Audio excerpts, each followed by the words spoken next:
Yes. Does the thing goes on YouTube, everything? We have to edit the gypsy, blah, blah, blah, blah. No, we're not editing a fucking on anything. No, but we don't put it on YouTube because there will be some people watching. And if you want to put some blogs with whatever, just to mock on people, that's not fair. I mean, we can keep the mocking in the room, please. No, you're wrong. We can't keep it in the goddamn room. We cannot put it everything on the internet. Hey, we can put anything I want to fucking put on the internet, so shut the fuck up. Okay, I'll put anything on the internet. Yeah, well, I don't give a fuck with you. And if I don't like what you put on the internet while you're here, I'll throw you out of the fucking castle. And if you think I'm kidding, try me. I know, okay. Fucking try me. And if you don't like it, get out now. But, I mean, it's not... I don't give a fuck. You understand me? Don't piss me off. You're in no position to piss me off. Absent. You have never met anybody like me, and you probably never will, because you're a cunt with the vagina cream. I give you this vagina cream so you can rub it on your snatch, because you're all cunts. And everybody you know is a cunt. Don't you understand that? You know anybody with any balls whatsoever? You know any real men? No, the answer is no. I don't know if I've been this nervous in a long time. This is the most intimidating thing that I think's ever happened to me. An old dumb South Georgia football coach speaking to a bunch of TV personalities like many of you, many great evangelists in the audience, and who put me between Falwell and Swaggart on the same night just totally blows me away. But I'll try to give it my best shot. I was asked to talk to you about how to win in business. I think it's a good subject for you to think about because I believe business in America is in a crisis situation today. All you have to do is read the paper and every month see our trade deficit, and it's just a very depressing situation. And to speak to you about how to win in business, there's a lot of obvious things I could talk about. You first have to find a need. You've got to fill a need for a consumer out there. You've got to have a market. You've got to have somebody to sell your product or your service to. You've got to, if you really want to get big and win big, you've got to have a uniqueness. There's got to be something a little bit different from you than all of the competition out there. But by far the most important thing you've got to have to win in business in these United States today is a very unique kind of mental toughness. I believe the difference in winning and losing in the free enterprise system is so small, it's almost too scary to talk about. You can do 99% of the things right in business, and yet if you don't possess what I call that winning edge, that mental toughness, folks, it's impossible to win. I believe the thinking in corporate America has been screwed up over these last 20 or 25 years, and I believe this screwed up kind of thinking started in our big liberal universities today. I believe a college degree in business from most universities today is not worth the paper it's written on. I just had a son graduate from the University of Georgia a few months ago. The reason I think that is because most of these professors in most of these universities today hadn't got enough common sense to get in out of the rain. They don't have any idea what it takes to win out there in the real world. They deal in a bunch of theory. These people have tried to fill up corporate America with this kind of thinking. These are the special people. If you're born rich, if you're born on the right side of the track, they rule you, the privileged class in America. If you're born poor from an average, ordinary background like I came from, they say you're supposed to give up all your big dreams and all your big ambitions and all your big hope. If you have a high IQ, they rule you brilliant. If you have an average IQ like me, they say you ought to drive a truck or be a janitor. Well, bull. That ain't the way. That ain't the way it is, and that ain't the way it ever was. They ain't nobody ever designed a test, nor will they design a test that can measure the heart of a man or a woman. The things that are unique to winning in business in America today are not outside artificial things like IQs, college board scores, college degrees, and stuff like that. The key to winning in these United States is what's inside a person. It's your integrity. It's your people abilities. It's your character. I believe in developing this winning edge. I've got 10 or 12 points that I won't be able to go over with you tonight, but let me just give you a flavor of what I think you've got to do to succeed in these United States. Number one, you've got to get excited. Folks, I don't believe anybody will ever tell you anything more important than this in winning in these United States. 90+% of winning in anything you try to do in America today, you got to be excited. People in America won't follow or believe in a negative, dull, disillusioned, frustrated, dadgum crybaby. People want people that are positive and excited and enthusiastic and tough. The greatest definition I ever heard, I thought about this 10 million times when I wanted to quit along the way of a winter. This guy said almost everybody in America can stay excited for 2 or 3 months. A few people can stay excited for 2 or 3 years. But a winner will stay excited for 30 years or ever how long it takes to win. Another key to building this winning edge and this mental toughness is you got to become a dreamer again. You know, I'm a Methodist and we just changed ministers a few weeks ago, and our new minister came in and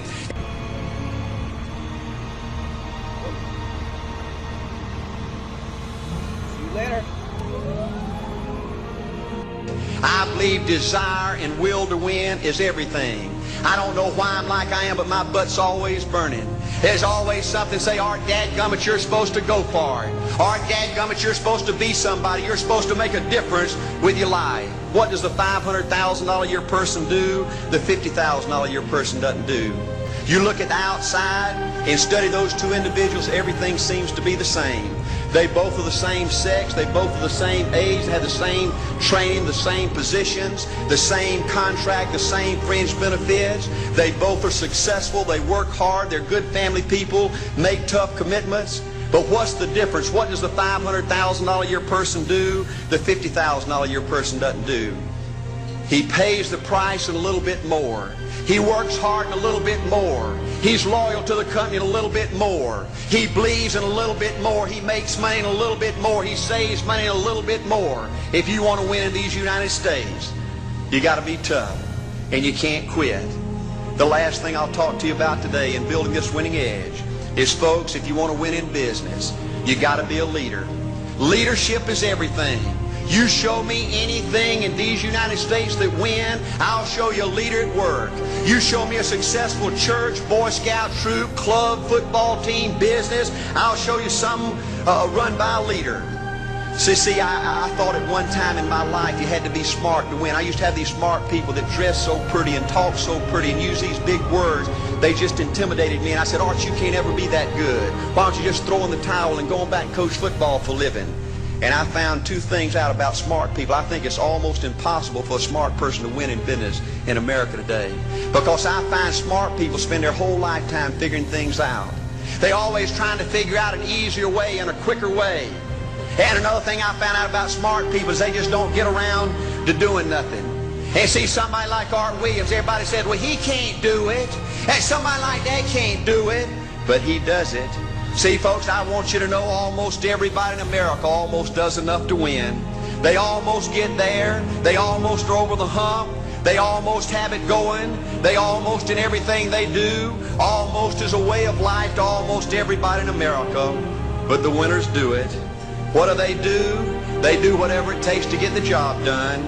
They do it and do it and do it and do it and do it until the job gets done. And then they talk about how great it is to be somebody they're proud of. We need leaders in America who can do it. If you want to become somebody, do it. If you want to go in business for yourself, do it. If you want to become financially independent, do it. I hear too much talk in these United States. Everybody can talk a good game. We need people in America who can do it. I go all over this country with A.L. Williams, and I have people say, Art, you can count on me. Wonderful. Just do it. Art, I guarantee you this is my last stop. I'm going to win now. Super duper. Just do it. Art, if I could just have one good month and get the ball going, I know I could make it big. Super. Just do it. Art, if I could just pay off this debt, I could really go. Great. Just do it. Art, if I could just sell my house. Do it. But houses ain't selling. Do it anyway. Art, I'm not making any money. What can I do? You just do it. Do what, Art? You do it and do it and do it. Art, I guarantee I'm going to win this contest. Super duper. Just do it. Art, I'm over the hump now. Watch my smoke. Great. Just do it. Art, I want to make it so bad I can taste it. What I do? You just do it. Art, I'm a vice president now. Can I quit doing it? No. Hard. I don't know if I can keep on keeping on. I'm really hurting what I do. You just do it. Do what, Art? You do it, and do it, and do it. Art, all my life I wanted to be somebody important. Well, what do it then? Art, I'm going to save money so I don't have to go through this again. Great. Just do it. Art, I don't feel like I've had enough training. What I do? You just do it. Art, my manager don't give me no help. What I do? You just do it. Art, you don't understand. I was Mr. Everything at my former company. You don't mean I have to start off down at the bottom and do it, do you? Yep, you really got to do it. Art, what's the primary difference between winners and losers? The winners do it. They do it, and do it, and do it, and do it, until the job gets done. And then they talk about how great it is to finally have achieved something unique, and how glad they are that they didn't quit like everybody else, and how wonderful it is to finally be somebody they're proud of and make a difference with their life. Thank you.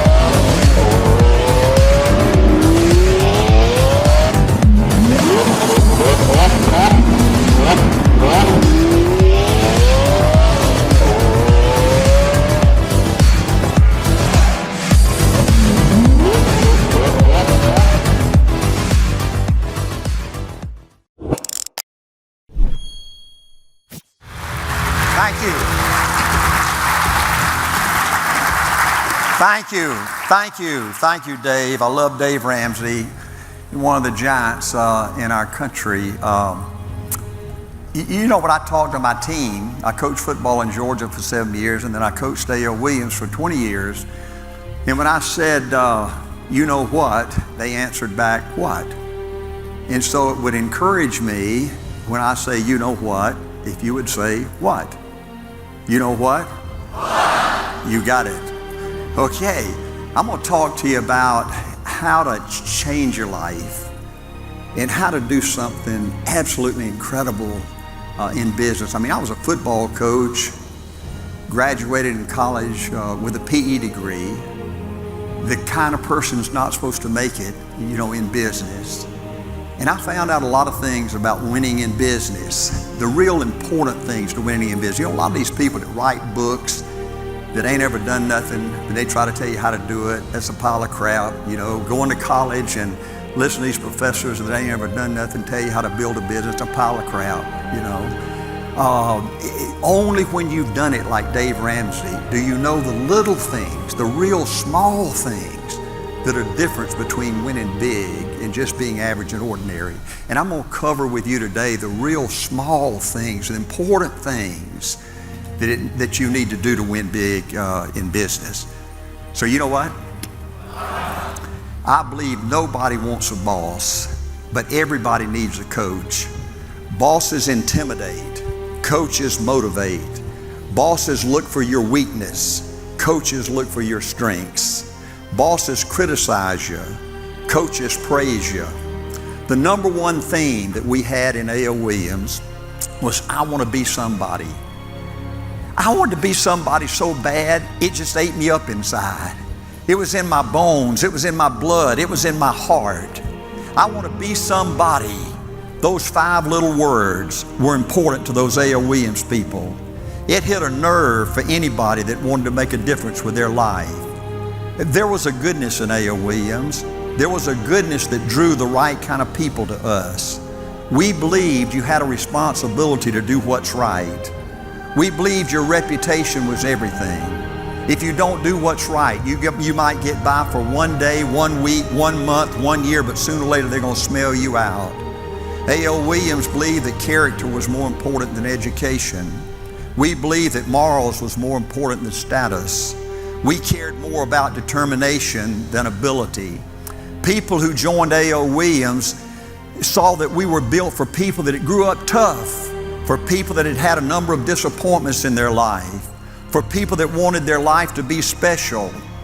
I hate these big companies and these big liberal universities that tried to program people like me to believe that it's the winners are the pretty people. These people that have the perfect bodies, you know, they're 6'2", 185 pounds, slim, three-piece suits, wingtip shoes, power ties, beautiful teeth, beautiful smile, great tennis players. That's a bunch of crap. They have these perfect backgrounds, you know. These people put this out there that if you're born on the right side of the tracks, if you're born rich, you're the privileged class. You're supposed to go to college. You're supposed to get all the good jobs. If you're born from a poor, average, ordinary background like me, that you must give up all your big dreams and all your big ambitions. If you have a high IQ, they rule you brilliant. If you have an average IQ like me, they say you're supposed to drive a truck or be a janitor. Well, bull. People are judged by how high they score on aptitude tests, personality tests, achievement tests, and crap like that. Ain't nobody ever designed a test, or will they design a test that can measure the heart of a champion. I believe. You know what? I believe people want three things. Really deep in their heart, they want three things. They want to be their own boss. They want to be their own boss.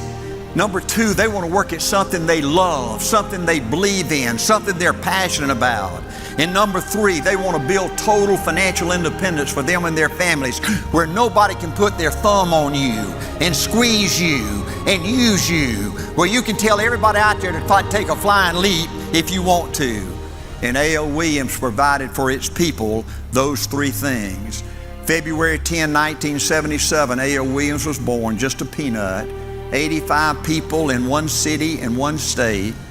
The enemy was 250,000 peoples in every city, in every state. Our weapon was buy term and invest the difference in an IRA. Our motto is a company where salespeople are king. See, folks, I really believe the first step to winning is you got to have impossible goals, big goals. Hey, listen to these goals we had at A.L. Williams, where we were just a peanut, 85 of us in one city, one state, fighting the largest, most powerful industry in the world. Our number one goal was to change the largest industry in the world and destroy cash value life insurance. That's impossible. Can you imagine a little peanut, 85 people, just like this first two rows right here, talking about changing the largest, most powerful industry in the world? Number two, we wanted to become number one. There were 2,000 companies in that industry, and we wanted to beat Prudential. 40,000 agents versus our 85. 1977 we were born. They were born in 1864. It's just like if I were some of you right now. I mean, if I had to target a company I'd like to really go after right now that reminds me of Prudential, is Starbucks. You know, they're the most overpriced, overbloated pile of crap, I think, out there in their business. So number three, our goal was to see our families become financially independent. Now, folks, can you imagine? I started off making $4,600 a year. My last year, 7th year in coaching football in Georgia, I was paid $10,700 as head coach and athletic director. Can you imagine how impossible that goal seemed to me, to become financially independent, to change my family financial future for generations? Folks, when we founded A.L. Williams in 1977, I told every new recruit in our company for 2 years. I spoke at every meeting like this for 2 years in A.L. Williams. And I said, I want you to know, if you're going to join A.L. Williams, I want you to understand up front going in this thing that the odds are like this of us surviving. I'm not talking about beating Prudential. I'm not talking about changing an industry. I'm not talking about becoming financially independent. I'm talking about the odds are like this of us surviving. But if you ask me, said, Art, be honest with me. Tell me how you really feel. I got to tell you, I feel it. I feel it. I feel it in here. I think we're going to do it. And I think it's going to be big. You know, being somebody is seizing the moment. Winston Churchill said it best. He said there comes a special moment in everyone's life, a moment for which that person was born. That special opportunity, when he seizes it, will fulfill his mission, a mission for which he is uniquely qualified.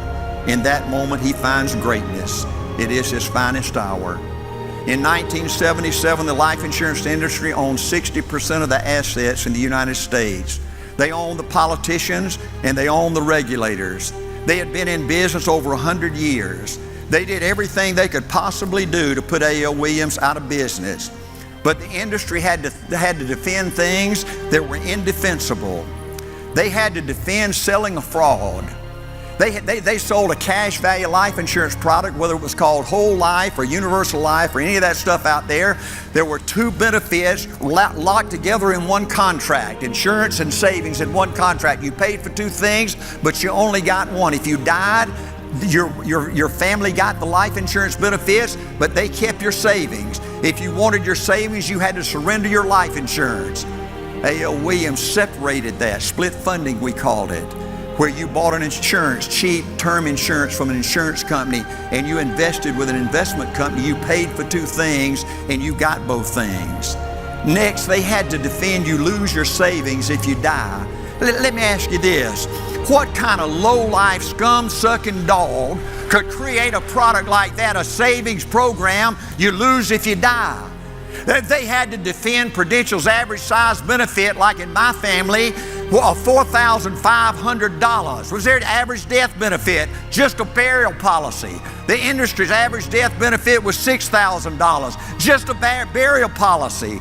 They had to defend that 90% of their agents, 90% of those scum-sucking dogs, owned term insurance on their own life. They bought the inexpensive stuff and sold trash value to their clients. Who could do something like that? See, winning in business, in my opinion, is accomplishing your goals. We had impossible goals, but we did it. We did it. Number one, we destroyed trash value. Now, these are the industry numbers. These are not A.L. Williams made-up numbers. From 1977, we were born, to 2003, the life insurance industry lost 41 million policies. 41 million policies. Ain't that something? Ain't that something? In 1977, 90% of all life insurance sold in these United States was cash value life insurance, only 10% term. In 2003, 90% of all life insurance sold was term and only 10% cash value. Ain't that something? See, A.L. Williams did that. A.L. Williams did that. Think about this. In 1977, there were 2,000 life insurance companies. In 2003, only 69 companies sold one new policy. Only 39 life insurance companies recruited one new agent. Ain't that something? Ain't that something? Think about this. In 10 years, A.L. Williams grew from 85 people in one city in one state to 225,000 people in every city in every state. The life insurance industry went from 250,000 people to 170,000 people. Lost 80,000 people. Ain't that something? Ain't that dadgum something? Our number two goal. Now, folks, this is impossible. This is impossible. But you can still do those things today.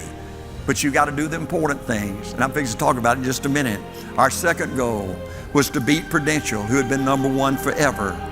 But in 1989, A.L. Williams did $92 billion in business. We beat number two Prudential, number three New York Life, and number four Metropolitan combined. Ain't that something? Ain't that something? See, our number three goal seemed impossible for our families, just a bunch of coaches and people that had played on a team, to build financial independence for their families, and we did it big time. In 13 years, we produced 140 millionaires. Now, back in the 70s, $1 million were worth of something. We had more $100,000 earners today. That's $400,000 than any company in our era. Think about this. In 1988, of the 100 largest companies, 34 were A.L. Williams' team. Our number five, Bob Buson's team, did $26.7 billion. Number six, Prudential, did $26.5 billion. One of our teams beat Prudential. Ain't that something? Ain't that something? See, folks, you got to set impossible goals. You got to set impossible goals. You got to dream big. You got to go out there and do impossible things. Another key to A.O. Williams' success is we gave our people ownership. See, I believe ownership, building your own company, like we talked about taking Starbucks down. You know, if some group of people had the courage to come together and go out there and knock their butt off, you can do. It's just unbelievable what you can do. We gave our people ownership. We gave our people a chance to build their own company within a company. And when people have ownership, they love it more. They protect it more. They try harder. Let me give you a couple of examples. Bob Turley died a few years ago. He had built an army of 16,000 people in 36 states and Canada. He had a payroll of $145 million a year, $1.4 billion over 10 years, and he left that to his son. He changed his family for generations. Bob Safford, another great leader in A.O. Williams, had an army of 19,000 people, operated in 38 states plus Canada, had an annual cash flow of $110 million. 10 years, $1.1 billion, and left that to his two sons. And we had dozens more examples like that. See, I believe to win in the free enterprise system, folks, you got to do two things. Number one, you got to have an edge. You got to have an edge.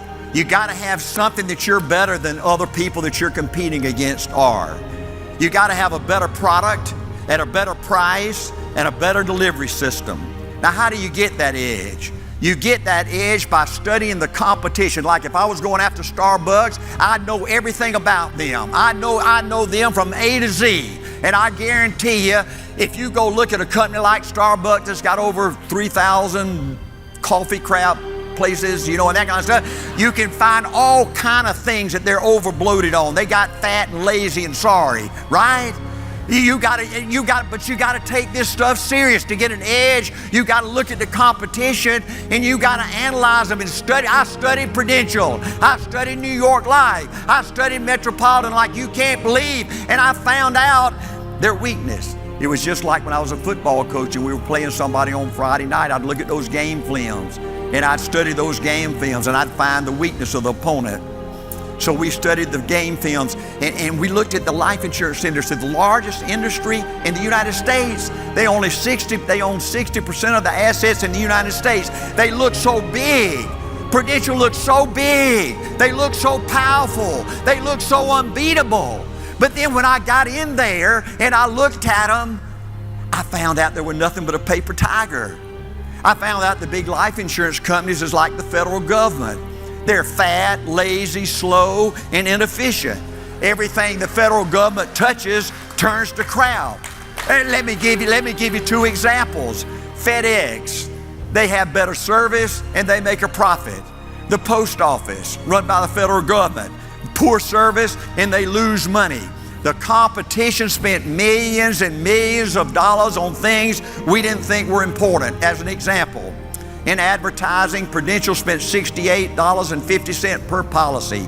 A.O. Williams spent 4 cents. In office expenses, Prudential spent $1,383 per policy. A.O. Williams spent $149 per policy.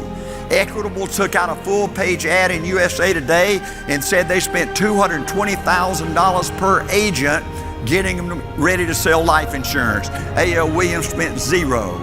Our part-timers paid their own $100 licensing fee. See, A.O. Williams took all the money we saved by being more efficient, and we built a better product for the consumer, and we built more commissions for our sales force. Next, to get that edge, we had to simplify the complicated. When you get as big as Starbucks as an example, it's like a bureaucracy. It just gets out of control. And the life insurance industry was 1,000,000 times bigger than Starbucks. And we had to find a way to simplify how complicated they made it. Let me give you an example. This is Prudential's rate book.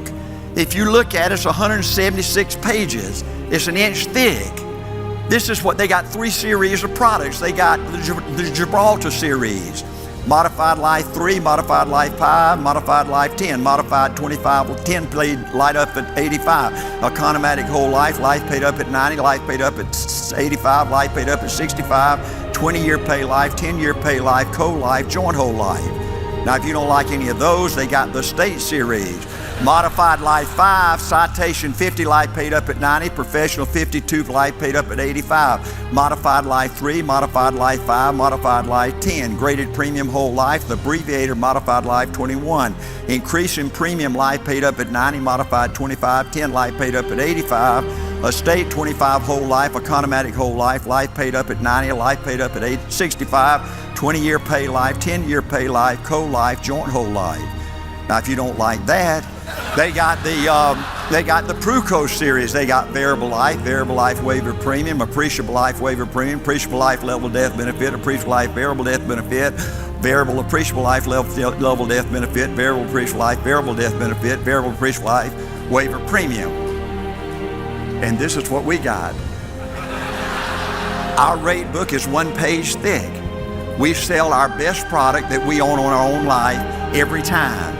You've got to get an edge. You've got to simplify the complicated. The next thing we had to do is we had to build a better delivery system. See, A.L. Williams was the first company that built with part-timers. We wanted to build an army of part-timers and go to the kitchen table and educate the consumer.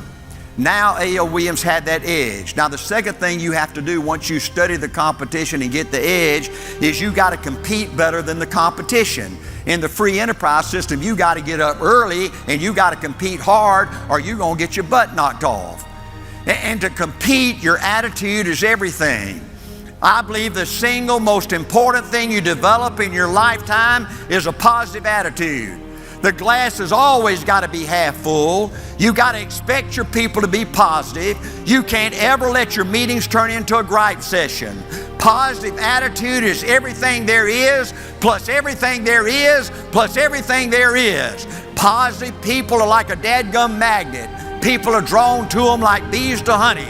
Folks, I believe you can overcome every problem in business. You can overcome financial problems, sales problems, health problems, business problems, recruiting problems, personal problems. You can overcome everything and still be all you want to be in business. But you can't ever overcome an attitude problem.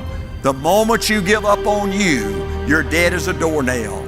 Now, if you get this positive attitude, you can't walk around like a dead bud. You've got to show it. You got to walk faster. You got to talk faster. You got to show your excitement about what you are doing.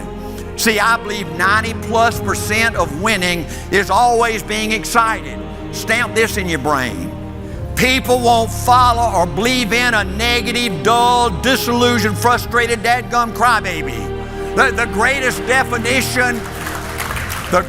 definition of a winner I ever heard. This person said almost everybody can stay excited for 2 or 3 months. A few people can stay excited for 2 or 3 years, but a winner stay excited forever.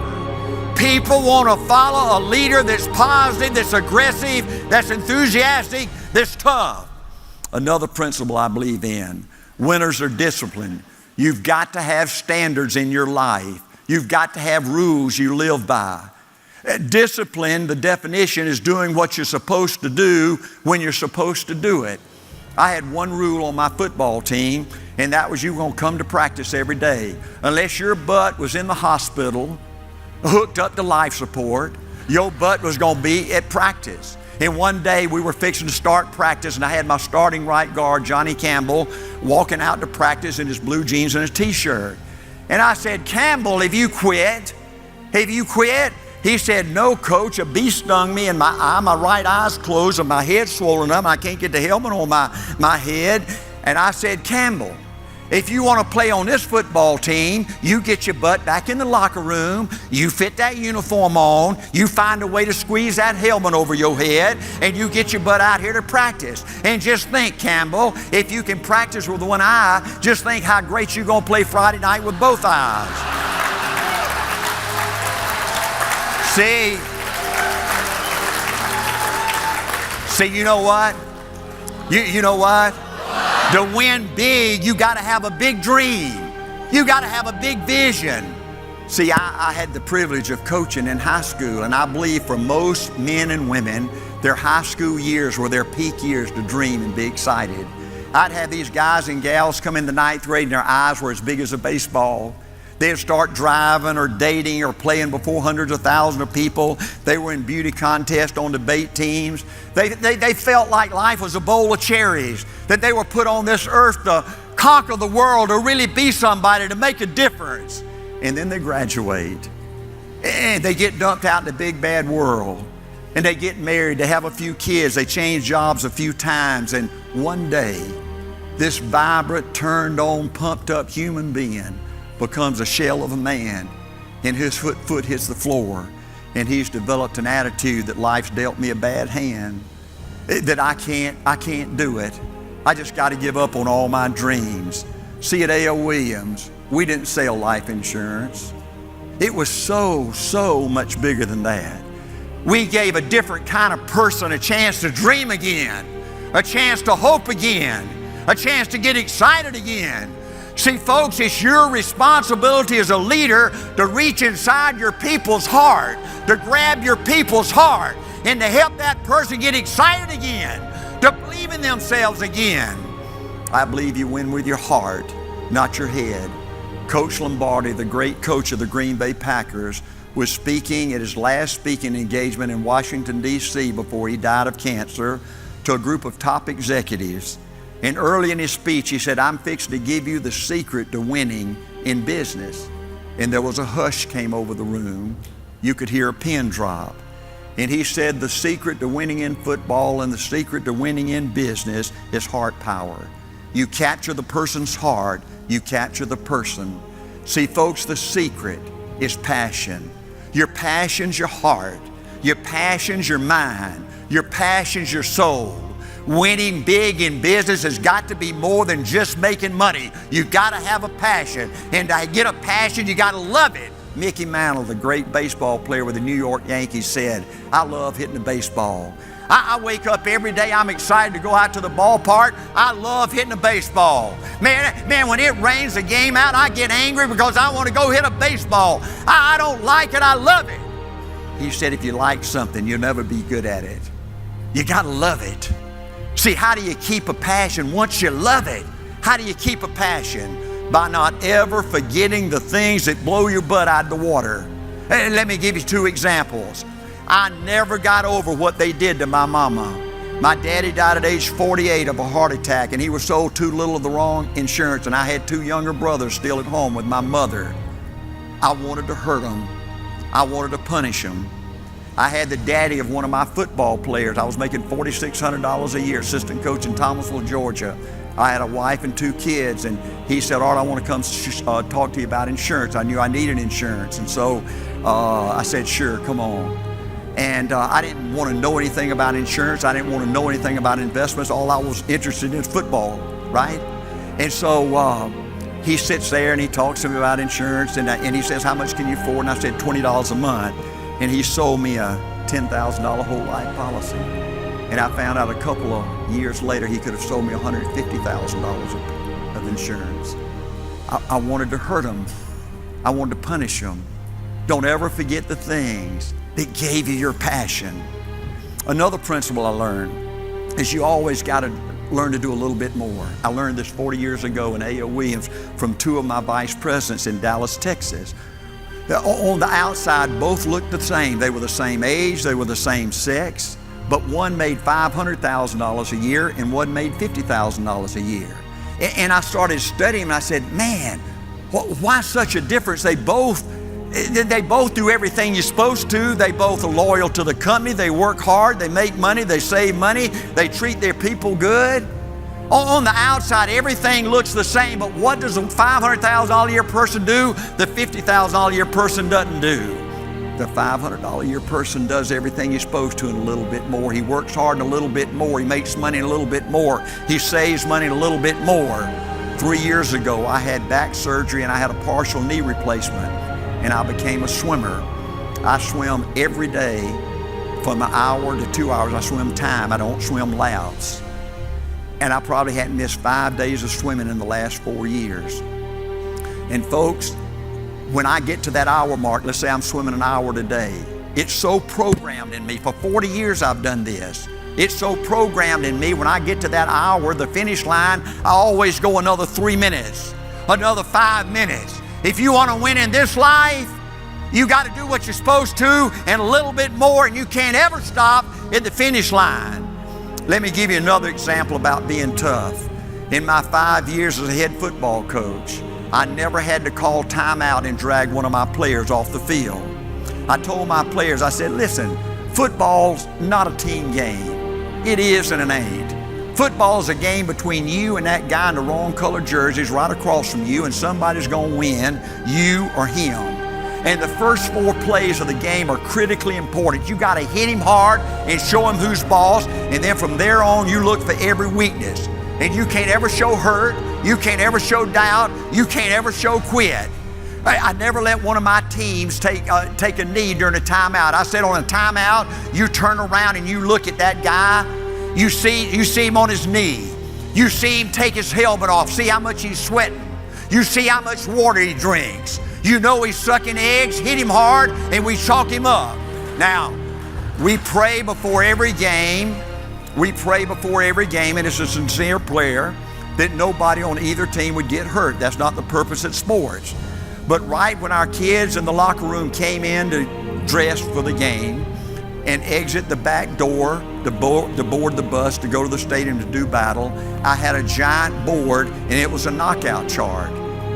And our goal was the referees in the third quarter were going to have to raise their hands and say, look, those folks ain't got nobody that wants to keep on playing. You know, and our goal was to knock them out. In our championship year, we had 49 knockouts to nothing, to 0. And I would tell the players, you know, they're down there working out, you know, an hour before the game, you know, and then 20 minutes before the kickoff, the players always go to the dressing room for the last minute instructions. I told my players this for 5 years. I said, now fellas, you saw me talking to the refs tonight. And I told him, I said, Mr. Ref, you see those guys in the wrong color jerseys down there? They don't love it like my guys. They're not as tough as my guys. Mr. Ref, I've never had to pick up one of my guys and drag them off the field. And I want you to know on Friday night, I wear my nice clean clothes to the game. And if one of my guys get hurt, I'm not going to go out there and get all his blood and sweat and all that crap all over my clothes, you know. You're going to have to move the ball to the other side of the field and play a little bit till he can walk himself, crawl and get off the field. Now, folks, if one of my players had got hurt, I'd have been the first one out there. But they didn't know it, so they didn't get hurt. My first 2 years when I went in business, all I heard was no, no, no, no, I don't want any, no thank you, no, no, and it was killing me. But 2 years later, I paid a death claim. I took a widow and 2 children a check for $150,000. And if it not been for me and my company and my toughness, they'd have had to try to live on $10,000, and my whole world changed. I said, wow, wow. You know, I thought this thing worked. The numbers proved to me that buy term and invest the difference was the best way to go. But now I see a real live situation where a family's in desperate crisis, and this stuff really works. But you know what? You know what? People kept saying no. No, no, no thank you. And you know what? See, I forgot that 95% of the people I went to see said yes, yes, thank you. And so I changed my attitude. I said, look, all you can do is all you can do.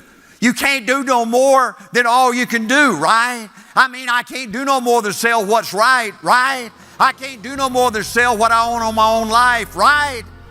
So when I walk in a house, I can't pay the premium for the people, right? I can't make the decision for them, right? They got to pull their own little red wagon, right? So all you can do is all you can do. You can't do no more than all you can do, right? But all you can do is enough. You got to keep being positive. You got to keep being positive and have a can-do attitude. The worst 2 words in the English language is I can't. You know, I was watching our kids in the weight room for a few weeks one year, and I kept hearing these guys say, I can't. You know, maybe they wanted to get in the 300-pound club, and they'd get it almost up here, and they'd say, I can't. The spotters would take the weight and put it on the rack. And I said, wow, that's our problem. And I called an emergency meeting the next day, and I got all my team together in the locker room down there, and I said, fellas, I'm passing a law today. You can't ever say I can't. And in fact, I'm going one step further. You can't even think I can't. And anybody that catches one of my football players saying I can't, you get to give them 3 licks with a board. I had a board about this wide and this long, and I had little holes bored in the fatty, and you know, so you could really get spleen viscerally a little butt. And it took me about 2 or 3 weeks every year. I'd have a kid come down and knock on my door, and he'd say, Coach, he said it. Coach, he said it. And I'd make that other kid bend over, and I'd give that kid the board. He'd bust him 3 times. And folks, you could not create a word game to get one of my kids to say I can't. They're bringing home a little bit closer. When Art and April, my kids, were this little and could understand words, when they said I can't, I made them do 3 push-ups. Stamp this in your brain. A winner is not afraid to fail.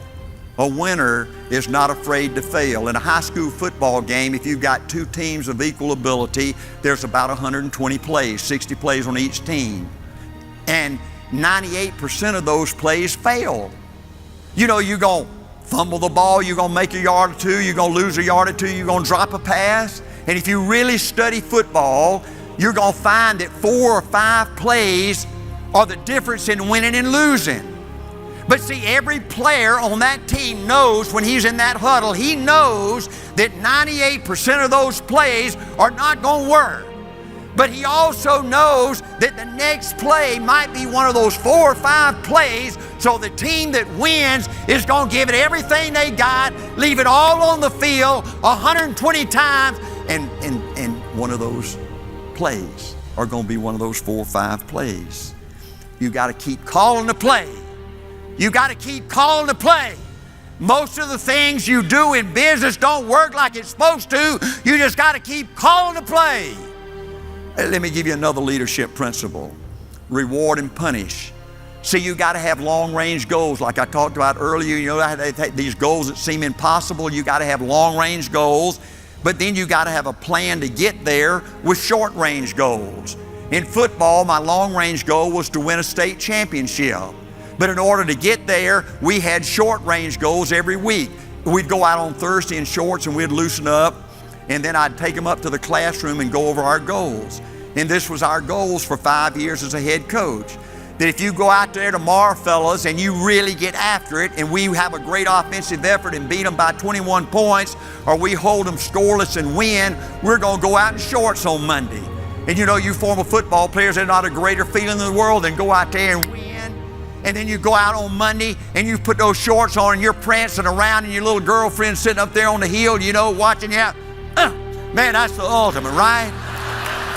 But I said, listen, if you go out there tomorrow and you slop it up and you just give a half-butted effort and you win, but you don't beat them by 21 points and you don't hold them scoreless, we're going to go out in pads. We got to punish ourselves because we got to get better. And if you lose, I'll see you Saturday morning. My first year in business, my long-range goal was to build financial independence for me and my family. And my short-range goals to punish myself till I got there was for Monday through Friday, my goal was to have 5 sales and 3 recruits, Monday through Friday. If I met that goal, then I took off on Saturday and Sunday and spent it with my family. If I didn't make that goal by Friday, I worked on Saturday. If I didn't make it by Saturday, I worked on Sunday. Folks, there's no easy way to the top. You've got to reward and punish yourself. To be a great leader, you've got to be a great motivator. Always remember, the most powerful form of motivation is praise and recognition. In the early days of A.L. Williams, we didn't have any money, and we became famous for our t-shirts. I would go out and spend $2.50 on a t-shirt, and I'd put, I am a stud, I am somebody, play like a champion, just do it. I've literally seen grown men and women cry at a meeting that were making $200,000 and $300,000 a year not get one of those little $2.50 t-shirts. They would go back to their room. They couldn't sleep at night. They'd beat their head against the wall and cry all night. See, folks, you're never too old and you're never too young to be praised and recognized. People are starving in this world today for recognition. It's the most powerful form of motivation in the world. Let me give you an example that just happened to us. In Highlands, North Carolina, where we spend the summer, we own an inn and a spa called Old Edwards Inn up there, and we built an indoor swimming pool for the city, a really beautiful indoor swimming pool. And they have a swimming coach from Clemson. I met a Clemson guy in here a while ago. But a Clemson swimmer is the swimming coach at Highlands, North Carolina right now. 4 years ago, they had 4 people on their swim team. So we built this beautiful indoor swimming pool. And I said, Coach, I want to put a Wall of Fame board on the end of the swimming pool down here. And he said, Coach, they called me Coach, said, Coach, don't you think they're a little too young? You know, 8, 10 years, 12 years, 15-year-old kid. I said, you don't get too young. You start praising and motivate your kids when they come out of mama's butt. Ain't that right? Ain't that right? You can't ever motivate kids enough, right? Hey, this year, 4 years later, 4 years to get on that Wall of Fame, you had to go to the Junior Olympics. You had to go to the Junior Olympics. Last year was in Detroit, Michigan. We had 66 swimmers come out for the swim team, and we have 12 swimmers go to the Junior Olympics and get their name on the Wall of Fame. You can't. If you want to win in this business, if you want to win in this world, in business, you've got to become an expert on praise and motivation. See, I believe being somebody is being an example and a doer, not just a thinker and a talker. I own an inn and spa, Highlands, North Carolina, Old Edwards Inn, like I said, and I want all of our employees to feel like a family, to feel important like we tried to do at A.O. Williams. Let me just give you 4 examples. I handwrite a letter every day. Every day I handwrite a letter to one, we got 500 employees now, to one of our people and tell them I love them, I appreciate them, and thank you for what you do. Number 2, I instructed all our 500 employees to call me Art or call me Coach, not Mr. Williams. I told each one of them, I said, you're much more important in this business than I am. And number 3, I don't want to see teammates shaking hands. You don't do that to a teammate, somebody you go to work with every day, for heaven's sake, shake the darn hands. I want you to give them a high five, or I want you to hug them. I want Old Edwards to become a hugging company. And I would go around every week I do this, every week.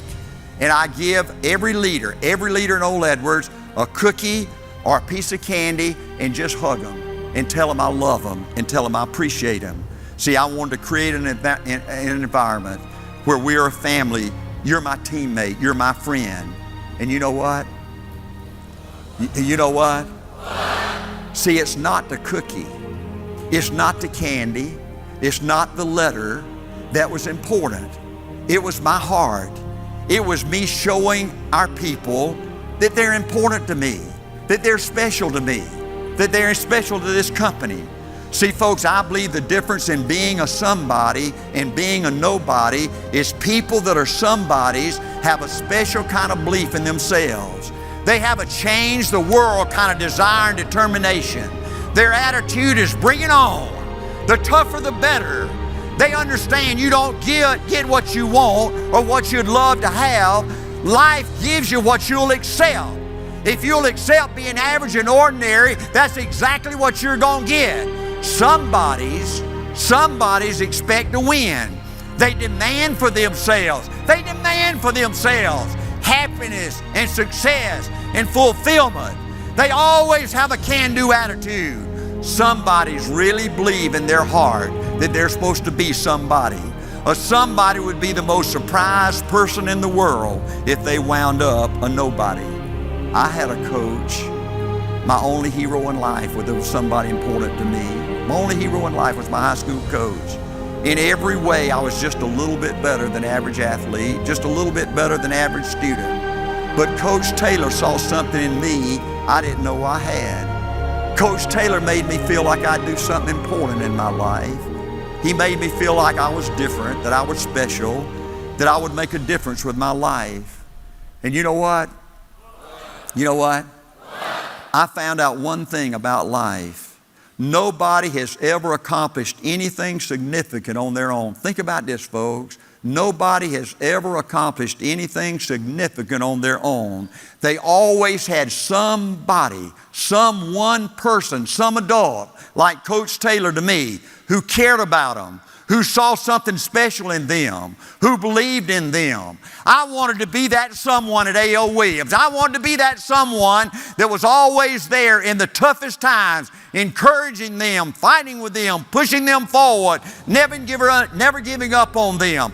I wanted to be that someone that was willing to invest time one-on-one, building relationships, building friendships that would last a lifetime. See, I believe coaches believe that you practice until perfect.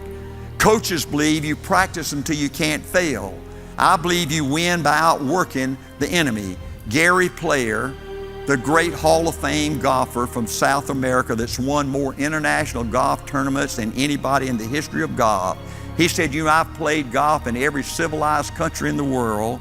And I find out that people are the same everywhere. People have the same desires, ambitions everywhere. And I always have these guys and gals come up to me after I play around. They say, Gary, I love watching you hit a golf ball. Man, I love watching you hit a golf ball. I'd give anything if I could hit a golf ball like you.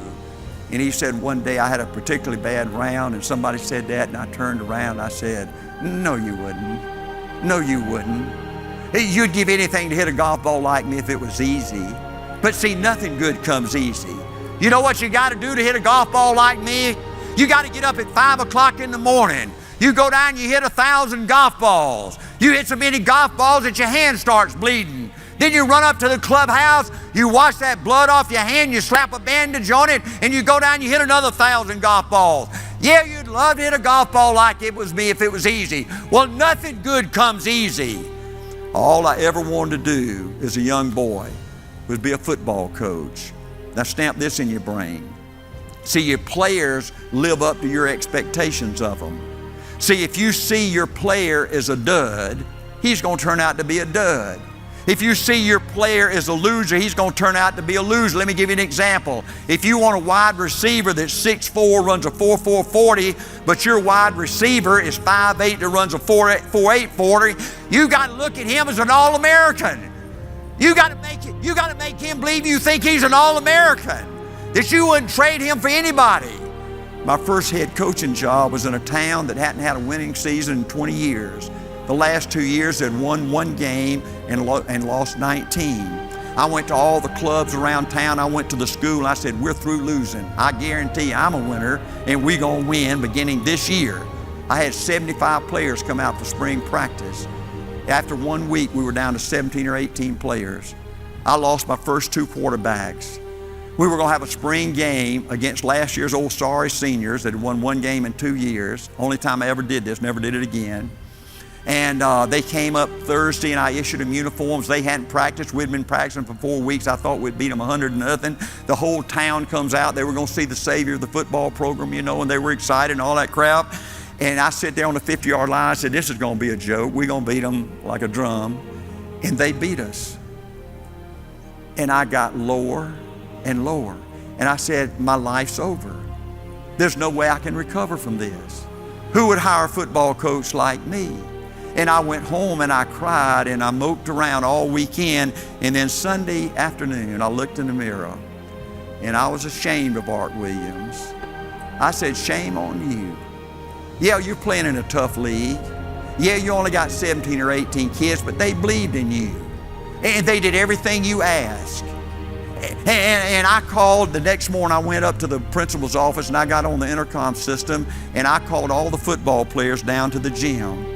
And I said, fellas, when I came here, I told you this was the greatest opportunity of our life because nobody except the town and the school thinks we're going to win. As great as I thought it was, it's 100 times greater today because nobody, even our town and our school, don't think we're going to win. The only people that think we're going to win are the people in this room. But I ain't nothing but a stud, and I know how to win, and I'm going to teach you how to win. The first thing I did, greatest thing I ever did in my life, my business life or my coaching life, is I brought each one of those players in and I started talking to them about their goals and their dreams and what they wanted to do and how much football meant to them. And I found out something unbelievable, that I was looking at most of these kids and comparing them to some of the kids I'd coached before at a better football school, and I was looking at them at what they didn't have. And I said, wow, every one of these kids, they have some good stuff. They have some good stuff. And I started at that moment, folks, I started praising their strengths and not criticizing their weaknesses. And all that ragtag bunch of players did was give me the greatest coaching thrill of my life. 6 months later, on that same field where those sorry seniors beat us, we beat the #1 team in the state of Georgia. Now listen. Now you know what? I'm about through, so hang in here with me. You know what? One of my great life lessons is I preach balance, like Dave said in the introduction. See, I wanted our people to win in all areas of their life, their spiritual life, their family life, and their business life. The first company I went with was ITT, and my first people that I admired in business were these vice presidents that were making six-figure income, and they were traveling around on airplanes and motivational speaking and all that kind of crap. And I said, man, if I could ever get to be one of those people, that's all I'd want out of life. And I met, a couple of years later, I got promoted, and I met those people on a personal basis, and I was devastated. So many of them were alcoholics, and they'd been divorced 2 and 3 and 4 times. And I said, man, if that's the price you got to pay to be successful in business, it's not worth it. And I began to preach, and I tried to be an example. I failed a bunch of having balance in your life.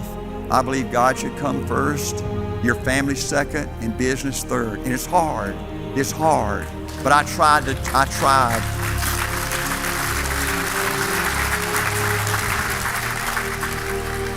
I tried to help our people win in all areas of their life. To win big, listen to me folks, to win big, you got to make a total commitment to one thing. I mean a total commitment to one thing. You got to burn all your bridges. There can't be any plan B.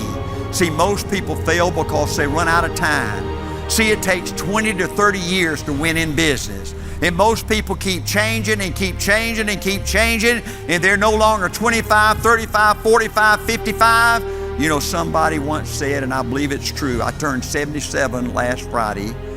They say the biggest surprise in life is old age.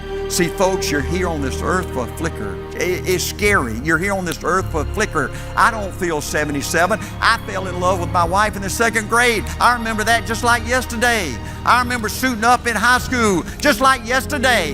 Having my first baby just like yesterday. Got 14 grandbabies, great-grandbabies right now. I mean, you're here on this earth for a flicker. See, it's not going to be long. They're going to be planting me in the ground out there, and they're going to be planting me in the face with a shovel. And there's going to be a tombstone over my head, and it's going to say one of 2 things. Here lies a stud, or here lies a stud. Now, folks, let me ask you this. What's your tombstone going to say about you? What's your tombstone going to say about you? You're here for a flicker. Time's running out. My last principle. Almost everybody does almost everything you need to do to win. Almost everybody gets there. Almost everybody's over the hump. Almost everybody has it going. Almost is a way of life to almost everybody, but the winners, they do it. What do? They do whatever it takes to get the job done. They do it and do it and do it and do it until the job gets done. We need leaders who can do it. If you want to become somebody, do it. If you want to become financially independent, do it. I hear too much talk around A.O. Williams. You need to do it and then talk. I hear people say, Art, you can count on me. Great, just do it. Art, I'm going to be a sales leader in 30 days. Wonderful, just do it. Art, our Life Underwriters Association is going to run all you termites out of business. Super duper, just do it. Boy, Art, if I could just have one good month, I know I could make it big. Great, just do it. Art, if I could just pay off this debt, I could really go. We'll do it. Art, if I could just sell my house, do it. But houses ain't selling. Do it anyway. Art, I'm not making any money. What can I do? You just do it. Do what, Art? You do it and do it and do it. Art, when I get to be a vice president, can I quit doing it? Nope. Art, I guarantee you I'm going to win this contest. Great. Just do it. Art, I'm over the hump now. Watch my smoke. Wonderful. Just do it. Art, I want to make it so bad I can taste it what I do. You just do it. Art, I'm hurting. I don't know if I can keep on keeping on what I do. You just do it. Do what, Art? You do it and do it and do it. Art, all my life I wanted to be somebody important. We'll do it then. Art, I'm going to recruit 20 people this month. Wonderful. Just do it. Art, I'm going to save money so I don't ever have to go through this again. Great. Just do it. I'm hurting, Art. I'm really hurting what I do. You just do it. Art, I don't feel like I've had enough training what I do. You just do it. Art, my manager don't give me enough help what I do. You just do it. Art, I want every award at my former company. You don't mean somebody like me's got to start off down there and do it, do you? Yep, you really got to do it. Art, what's the primary difference between winners and losers? The winners do it. They do it and do it and do it and do it until the job gets done. And then they talk about how great it is to have achieved something unique and how glad they are that they didn't quit like everybody else and how wonderful it is to finally be somebody they're proud of. Thank you. Wow.